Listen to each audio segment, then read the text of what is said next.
Philadelphia Baseball History presents the top 5 second basemen in Phillies history. The middle infield positions are key to a team's defense. With the ball coming at you fast, the second baseman must be quick on his feet and sure with his glove. Of course, it helps if the second baseman is talented with the bat too. Here are our top 5 picks for the best Phillies second baseman of all time. Number 5, Juan Samuel. Juan Samuel was fast. In his first full season with the Phillies, 1984, he stole 72 bases. He also batted .272 and made the All-Star team. Over the next 3 seasons, he batted .264, .266, and .272 respectively, stealing 53, 42, and 35 bases. He was an All-Star again in 1987. In 1988, the Phillies tried to switch Sammy to outfield, and his offensive numbers suffered because of it. He hit .243 in 1988 and .246 in 51 games in 1989. With his offensive numbers dwindling, Samuel likely brought his greatest value to the team in 1989 when the Phillies traded him to the Mets for Lenny Dykstra and Roger McDowell. Sammy would continue to struggle offensively, while Dykstra helped lead the beloved 1993 Phillies team to the pennant. Number 4, Cesar Hernandez. You would think that trading away Chase Utley in 2015 would have left a big hole for the Phillies to fill in the middle infield.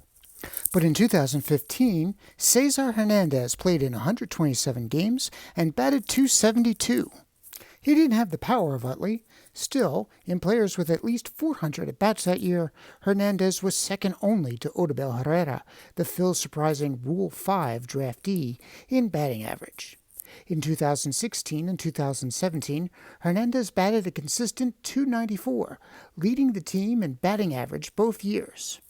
This caused something of a conundrum for the Phillies in 2018 when general manager Matt Klentak signed second base prospect Scott Kingery to a 6-year, $1 million contract before he had even played a single major league game. How could the Phillies play an untested rookie at what many considered to be his natural position, second base, when Hernandez was playing so well?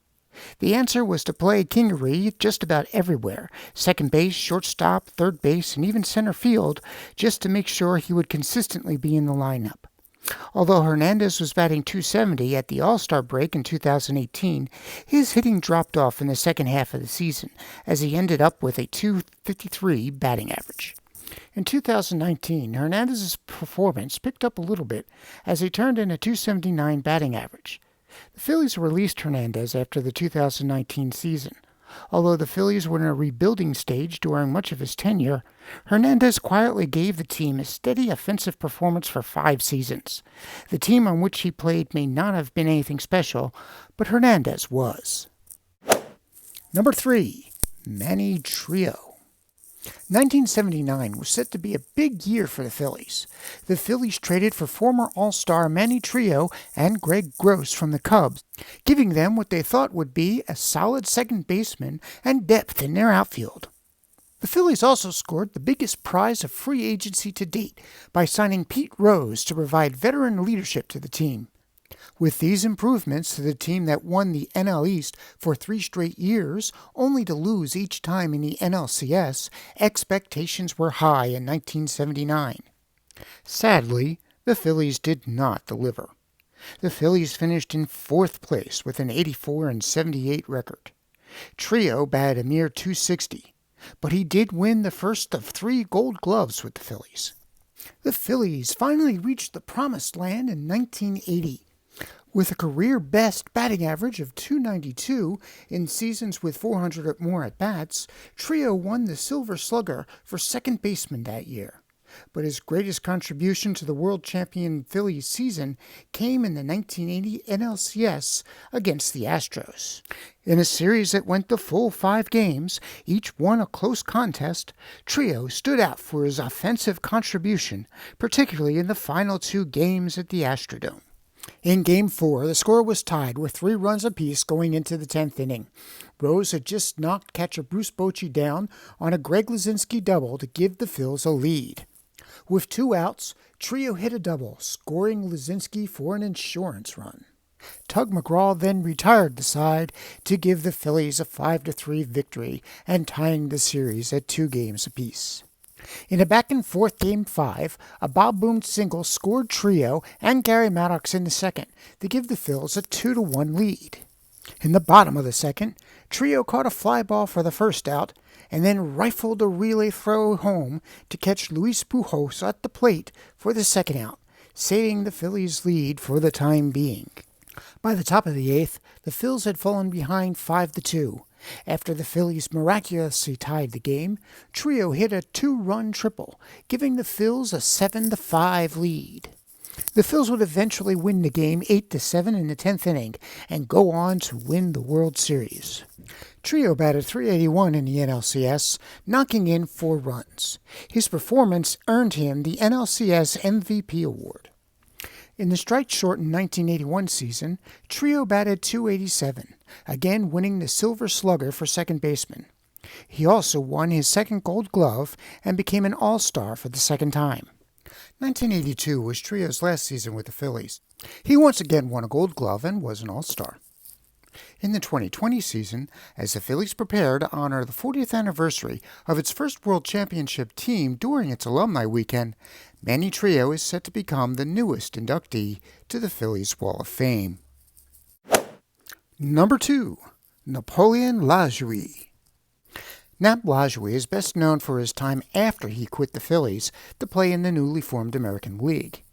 Phillies owner Colonel Rogers was so angry that many of his star players had bailed on him for more money that he filed a lawsuit in Pennsylvania courts and won an injunction preventing former Phillies from playing in Pennsylvania for the American League. Many of those players had signed with the new Philadelphia Athletics, managed by Connie Mack. Mack arranged for a trade for Lajoie to Cleveland. For the first 2 years, Lajoie would spend his time in Atlantic City when Cleveland played the Athletics. Lajoie went on to compete with Ty Cobb perennially for the best hitter in the junior circuit. With the Phillies, Lajoie spent 5 years with a batting average of .345. Playing alongside such offensive greats as Slidin' Billy Hamilton, Elmer Flick, Sam Thompson, and Big Ed Delahanty, Lajoie drove in 127 runs in 1897 and again in 1898. All 5 were inducted into the Baseball Hall of Fame. Honorable Mentions. Before we get to number 1, let's pay homage to some honorable mentions that did not quite make it to the top 5 list. Fan favorite Tony Taylor joined the Phillies in 1960. Part of the 1964 team that almost won the pennant, Taylor played all or part of 15 seasons with the Phillies, batting .261 over that period.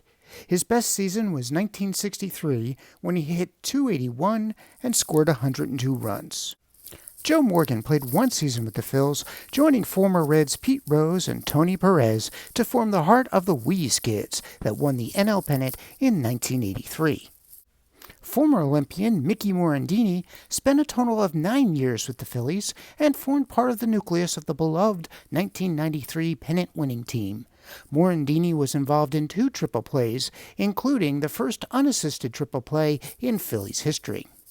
Former pitcher Kid Gleason, who went on to manage the infamous 1919 White Sox, and Otto Knabe gave the Phillies some stability at second base after the turn of the century, when much of the offensive power of the Phils jumped ship to play in the upstart American League. Dave Cash batted .296 over 3 seasons with the Phillies and brought the chant, "Yes, we can," to the young team as it began its 3-year run as NL East champions. Number 1. Chase Utley. How many second basemen do you know who have part of an opposing team's stadium named after him? For that matter, how many ball players, period, have laid claim to a piece of real estate in an opposing team's stadium? I can think of one. Chase Utley. Chase Utley owned the New York Mets. Against the Mets, Utley hit .281 with 39 home runs and 116 RBIs. His 39 career home runs against the Mets is tied with Willie Mays for 9th place. Of that, 21 came at the Mets' home field, specifically 14 at Citi Field. Utley hit his first home run at Citi Field on June 9, 2009, over the short fence in the right field corner. This has come to be known as Utley's Corner. All of Utley's 14 home runs at Citi Field, including 3 that he hit with the Dodgers, have been to right field at or near Utley's Corner. His career batting average at Citi Field is .294. Indeed, his career numbers against the Mets, as well as his slide in the 2015 NLDS, which wound up breaking shortstop Robin Tejeda's leg, make Utley one of the most hated players among Mets fans. But his success against the Mets isn't the only reason for Phillies fans to love Utley. In his 12-plus years with the Phillies, Utley made the All-Star team 6 times. He hit .282 with 233 home runs and 916 RBIs. He is 6th in the Phillies' all-time home run list and 7th in RBIs. Utley's career WAR with the Phillies is 62.0, second only to Mike Schmidt. Utley played a large role in the Phillies' 2008 World Championship. That year, his batting average was .292. Utley blasted 33 home runs and knocked in 104 RBIs. Utley continued the tradition of Phillies second basemen doing well in the NLCS, batting .353 with an OPS of 1.169. Although, unlike Manny Trillo, Utley did not win the MVP award for the 2008 NLCS. That honor went to deserving Cole Hamels. But Utley did drop the F-bomb on live television during the World Championship parade, something Philadelphia fans in particular seemed to appreciate, and teaching TV networks to place player speeches on a delay, which worked out well when Jason Kelce of the Eagles essentially said, "Hold my beer," before his speech at the Eagles Super Bowl parade. In the 2009 World Series, Utley put up MVP-like numbers, with a .286 batting average and an OPS of 1.048. He hit 5 home runs and drove in 8 runs in a losing effort. Defensively, Utley teamed up with Jimmy Rollins to form what some call one of the best double-play combinations in baseball history.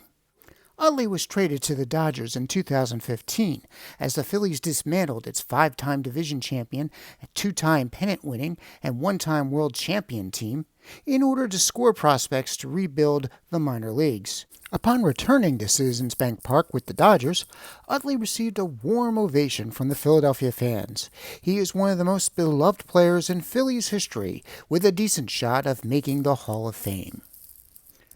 Thank you for watching. Do you agree with these picks? If not, who would make your top 5 second basemen and why? Let us know in the comments section below. Please consider becoming a patron of this website at patreon.com. We have t-shirts, hoodies, mugs, tote bags, all available in our merch store. The link is in the description below.